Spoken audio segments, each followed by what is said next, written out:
Well, hello दोस्तों, welcome back and here we will discuss the concept of sets, relation and function, and especially in this lecture we will see the definition of sets, their types and some important questions. सबसे पहले definition को देखते हैं. Definition क्या कहती है? Definition कहती है कि a well defined collection of object is called set. बड़ी सिंपल सी डेफिनेशन है कि एक वेल डिफाइंड कलेक्शन होगी किसी ऑब्जेक्ट्स की तो उसको सेट बोल दोगे. जैसा कि मान लो ए विद इन करली ब्रैकेट आप हमेशा सेट्स को डिनोट करोगे तो 2 4 6 8 2 से लेकर 8 तक कुछ इवन नंबर लिखे हैं मैंने. एक डिफाइंड सेट है इसलिए ए को मैं सेट बोलूँगा. जेड है मान लो, जेड मैंने एक सेट बनाया जिसके अंदर मैंने लिख दिया कि all the songs of Lata Mangeshkar. तो लता मंगेशकर के जितने भी सॉन्ग्स हैं उनको कलेक्ट करो, वो भी एक सेट बन जाएगा. और सेट को हमेशा कैपिटल लेटर से डिनोट करते हैं. तो एक सेट है जेड, एक सेट है एन. एन क्या है? Set of natural numbers. तो नेचुरल नंबर्स की कलेक्शन जो कि 1 से लेकर इनफाइनाइट तक जाएगी वो भी एक सेट है. ओके, तो इसका मतलब जब भी मेरे पास सेट होगा वो एक डिफाइंड होगा. मेरे लिए भी, आपके लिए, तीसरे हर पर्सन के लिए सेम रहेगा. मान लो आप कुछ ऐसे बोलो कि आप ये लिखो कि like best cricket player of world या best cricket player of India लिखो, तो वो बेस्ट क्रिकेट प्लेयर आपके लिए अलग हो सकते हैं, मेरे लिए अलग हो सकते हैं. तो वो वेल डिफाइंड नहीं है, तो इसलिए हम बोलेंगे कि वो एक सेट भी नहीं होगा. Getting my point? Like best cricket player of India, अब उसमें आपका कोई पसंदीदा अलग हो सकता है, मेरे लिए कुछ अलग हो सकता है, तो this is not a set. या आप लिखोगे the best movie of Salman Khan, तो वो भी क्या होगा? वो भी आपके लिए अलग अच्छी हो सकती है, मेरे लिए अलग अच्छी हो सकती हैं, तो that will not be set. अब सेट को लिखने के ना 2 तरीके हैं बच्चों. एक तो हम करली ब्रैकेट के अंदर इस तरीके से लिख देते हैं 2 4 6 8 10, और इसी सेट को मैं एक दूसरे तरीके से भी लिख सकता हूँ, और उसमें हमें इसको लिखूंगा कि दैट एक्स और X is even number that less than equal to 10. यानी कि एक्स इवन नंबर होना चाहिए, 10 से छोटा होना चाहिए. अब 2 तरीके हैं लिखने के. तो जो पहला तरीका मैंने लिखा ना 2 4 6 8 10 वाला, जिसके अंदर इवन नंबर लिखे हैं, तो इसको बोलते हैं roster form of a set. ठीक है, यानी कि एक रोस्ट की हुई है, एक पका पकाया सेट आपको दिया गया कि भाई ये सेट बना हुआ है, देख लो 2 4 6 8, आपको क्लियर दिख रहा है कि इसमें कौन सा नंबर. और दूसरे को बोलते हैं सेट बिल्डर फॉर्म, यानी कि जिससे आप सेट को क्रिएट कर सको. ठीक है, तो सेट को 2 तरीके से लिखते हैं, रोस्टर फॉर्म और सेट बिल्डर फॉर्म में. अब देखिए बच्चों, अब अगर मैं इसके नंबर ऑफ एलिमेंट्स पे जाऊं तो इस सेट को 2 टाइप से हम और लिख सकते हैं. एक होता है फाइनाइट सेट और एक बोलते हैं इनफाइनाइट सेट. जिसके नाम से आपको क्लियर हो रहा है कि भाई फाइनाइट सेट वो होगा जिसके पास नंबर ऑफ एलिमेंट फाइनाइट होंगे, और इनफाइनाइट सेट वो होगा जिसके पास नंबर ऑफ एलिमेंट इनफाइनाइट होंगे. क्लियर सी बात है. जैसे इनफाइनाइट सेट जैसे नेचुरल नंबर का सेट है, इंटीजर्स का सेट है, इसमें नंबर ऑफ एलिमेंट्स क्या होते हैं? इनफाइनाइट होते हैं. और अगर फाइनाइट लोगे तो आपको वो नंबर ऑफ एलिमेंट्स उस सेट के अंदर वो काउंट कर सको, वो काउंटेबल होने चाहिए. लाइक 1 3 5 7 ये आप काउंट कर सकते हो कि 4 एलिमेंट हैं. अब नेचुरल नंबर का सेट है, आप कहोगे सर 1 से इनफाइनाइट जा रहा है तो ये नंबर ऑफ एलिमेंट्स इनफाइनाइट है. अब नंबर ऑफ एलिमेंट्स से भी आपको एक क्लियर होती है बात कि नंबर ऑफ एलिमेंट्स को अगर आप लिखना चाहते हो तो कैसे लिखा जाता है सेट के रिगार्डिंग. तो इसको लिखने का बच्चों ये तरीका है कि जब भी आपको नंबर ऑफ एलिमेंट्स की सेट के बताने हैं तो इसको लिखते हैं small n and in bracket of a, यानी कि इस a सेट में कितने नंबर ऑफ एलिमेंट हैं that will equal to you can define. For example आपने एक a सेट लिया है और उसके पास कुछ एलिमेंट हैं, 2 है, 3 है, 7 है, 5 है. तो and here you can count number of elements कितने? 4. तो n इज इक्वल टू क्या हो जाएगा? 4 हो जाएगा. ओके, अब चलते हैं कुछ और टाइप्स करते हैं सेट्स के. तो पहला टाइप होता है सिंगलटन सेट. अब सिंगलटन सेट नाम से ही क्लियर हो रहा है कि भाई सिंगलटन सेट मतलब क्या? उसके पास नंबर ऑफ एलिमेंट्स क्या हो? 1 हो, यानी कि have a single element only, एक ही एलिमेंट हो, उसको बोलते हैं सिंगलटन सेट. सेकंड है नल सेट. अब नल सेट भी बात क्लियर हो रही है कि नल सेट मतलब उसके पास कुछ ना हो, हैव नो एलिमेंट. अगर आप कहोगे सर 5 है इसमें, तो भाई 5 भी क्या हो जाएगा? वो एक एलिमेंट काउंट हो जाएगा. Okay. Third, equivalent set. Equivalent set कब होते हैं? कि आपके 2 सेट हैं आपके पास, मान लीजिए, उनको इक्विवेलेंट तब बोलोगे जब number of element of A and number of element of B are equal हो जाएं. फॉर एग्जांपल एक में ए बी सी है, एक में 1 2 3 है, तो दोनों में 3 3 एलिमेंट है, तो दोनों इक्विवेलेंट हैं. इक्वल नहीं है, इक्विवेलेंट हैं. तो नंबर ऑफ एलिमेंट्स इक्वल होंगे तो सेट इक्विवेलेंट होंगे. और इक्वल सेट उसको बोलोगे जब नंबर ऑफ एलिमेंट्स भी इक्वल हों और जो एलिमेंट है उसके पास वो भी सेम हो, यानी कि इक्वल मतलब सब कुछ एक जैसा हो. तो if A is equal to B then A B C और A B C both set are equal, then the set are say equal set. अब होता है यूनिवर्सल सेट. अब यूनिवर्सल के नाम से क्लियर हो रहा है कि यूनिवर्सल मतलब कि उस किसी सेट का बड़ा रूप होगा.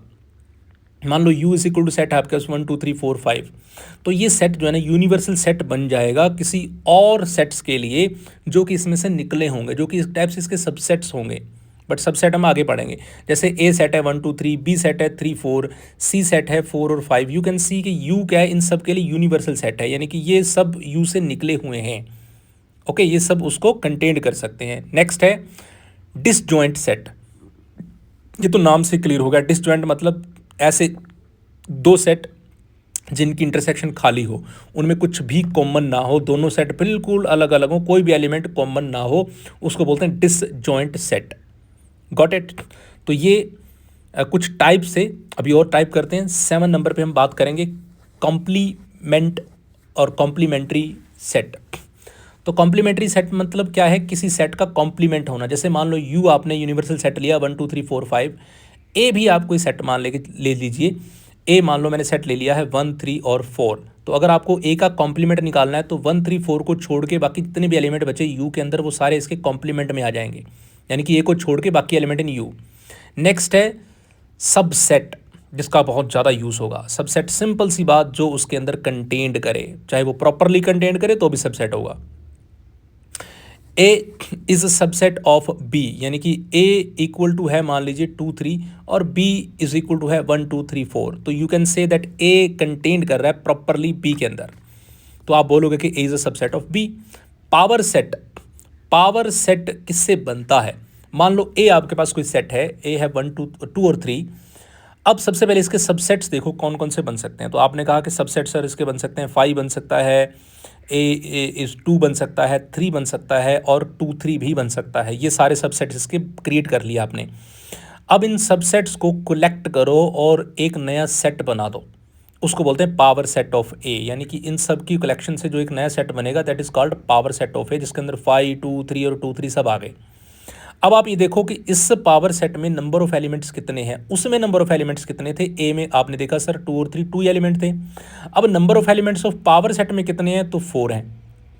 तो यहाँ पे ना एक रूल बन गया हमारे पास कि अगर आपको नंबर ऑफ एलिमेंट ए का पता हो तो number of element of P A बता सकते हो, हमेशा 2 की पावर n होगा। ओके, हमेशा 2 की पावर n होगा।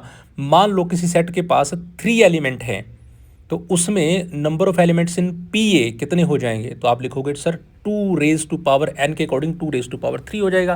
Like A is equal to 1 2 3 है, यानी कि 3 एलिमेंट है और n की वैल्यू कितनी है आपके पास 3। तो if you have to find out the value of N P A, number of element in P A, तो वो कितने हो जाएंगे, उसमें आपको सिंपली 2 की पावर करना। Okay, like this. So N P A is equal to 2 raise to power n and 2 raise to power 3 8। तो इट मीन्स अगर आपको सेट के नंबर ऑफ एलिमेंट पता है तो आप उसके पावर सेट के नंबर ऑफ एलिमेंट्स भी इजीली बता सकते हैं। अब एक क्वेश्चन कर लेते हैं जल्दी से। मान लो ए आपके पास एक सेट गया है 5 है 5 और इस तरीके का सेट गिवन है, which of the followings are true. आपको बताना है कि ये कौन कौन से ट्रू होंगे। याद रखो कि एलिमेंट जो होते हैं वो हमेशा बिलोंग करते हैं और जो सेट होते हैं वो हमेशा कंटेन्ड करते हैं। तो 5 इसका एक एलिमेंट है तो बिलोंग कर रहा है ए को, डेफिनेटली दिस इज ट्रू। अब सेकंड है 1 एंड 5, ये भी एक एलिमेंट ही है। ओके, तो ये भी बिलोंग कर रहा है। और अगर आप 1 एंड 5 को देखोगे तो ये एक सेट भी बना सकते हो। तो ये एलिमेंट देखो 1 और 5 एलिमेंट भी है और 1 और 5 दोनों को मिला के एक सेट सबसेट बनाने की कोशिश करोगे तो सबसेट भी बन जाएगा। तो सबसेट है वो भी कंटेन कर रहा है। 7 एंड 1, 7 इसके अंदर है, 1 को आपने लिया और एक सेट के रूप में लिया, दोनों का सेट बनाया, तो ये क्या कंटेन कर नहीं कंटेन करता है ए में? बिल्कुल ठीक बात है, क्योंकि 1 नाम का जो सबसेट है वो है ही नहीं इसके अंदर। ओके, 7 तो है इसके अंदर बट 1 नाम का जो सब 1 अकेला इसके अंदर है, 1 नाम का सबसेट इसके अंदर नहीं है। बट अगर 7 और 1 को सबसेट बनाते आप तो वो कंटेन करता है के अंदर, बट ये कंटेन नहीं कर रहा। ठीक बात है। तो 5 सेट, डेफिनेटली 5 देखो सेट नाम, एक सेट 5 जो है ना वो ऑलरेडी उसके अंदर है तो वो कंटेन करेगा ए के पास। ओके, तो this was a very simple example. तो इट मीन्स यहाँ पे आप देख सकते हो कि ए के पास कितने एलिमेंट थे 5। तो इट मीन्स अगर इसका पावर सेट बनाता मैं तो उसके पास कितने एलिमेंट होते हैं 2 raise to power 5।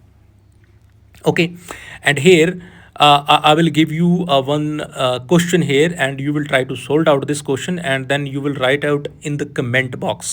Okay, what will be the right answer for this question? If I will, you have to find out the number of element in a power set of 5. Okay, 5 है कोई set है उसका power set और उसके power set में number of elements कितने आएंगे। And here you have a option, 2 हो सकते हैं, 3 हो सकते हैं, सॉरी 4 हो सकते हैं, 8 हो सकते हैं या फिर 0। and you will find out the answer of this question and you will write in the comment box if you are able to find out.